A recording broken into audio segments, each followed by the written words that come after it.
Culture G, votre podcast quotidien. Bonjour à tous, aujourd'hui c'est le 1er avril, la journée des blagues, des farces, des canulars.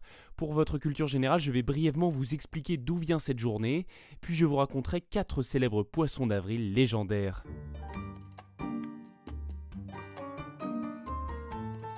En France, jusqu'au XVIe siècle, l'année civile commence à différentes dates selon les provinces et on célèbre souvent le Nouvel An jusqu'au 1er avril.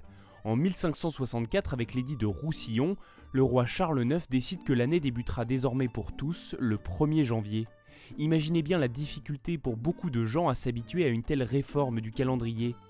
La légende raconte que de nombreuses personnes ont continué à se donner des étrennes et des cadeaux pour l'occasion, et petit à petit c'est devenu un jeu d'offrir de faux cadeaux, juste pour rire. Je viens de vous donner l'explication populaire de cette fête, difficile de savoir si la tradition est vraiment née à ce moment-là. Toujours est-il que les blagues du 1er avril ont pris le nom de poissons d'avril, et il est maintenant temps de vous raconter mes canulars du 1er avril préférés. Et c'est reparti! Pour commencer, on remonte au 1er avril 1957.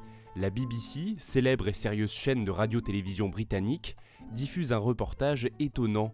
On y part à la rencontre de paysans vivant à la frontière italo-suisse qui cueillent des spaghettis sur les arbres. Many people are often puzzled by the fact that spaghetti is produced at such uniform length. But this is the result of many years of patient endeavor by plant breeders who've succeeded in producing the perfect spaghetti. Ce n'est pas le seul coup de la BBC qui recommence en 1980.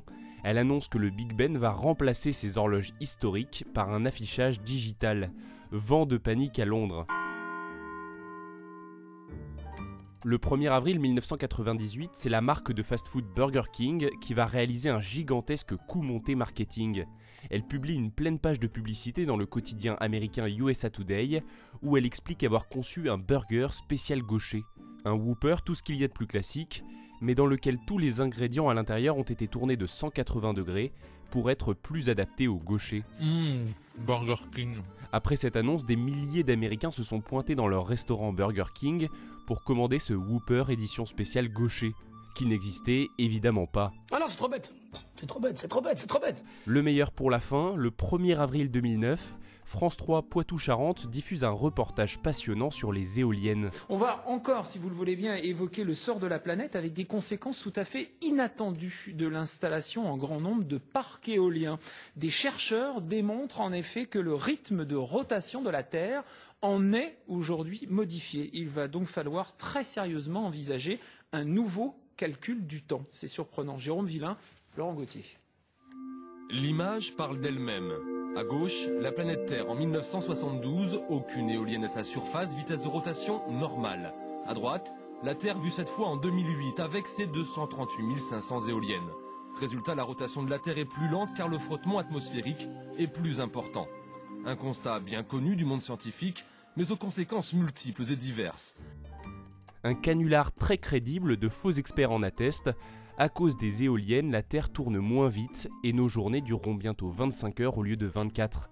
La rédaction de France 2 trouve la blague bien ficelée et décide de la diffuser dans le journal de 20 heures.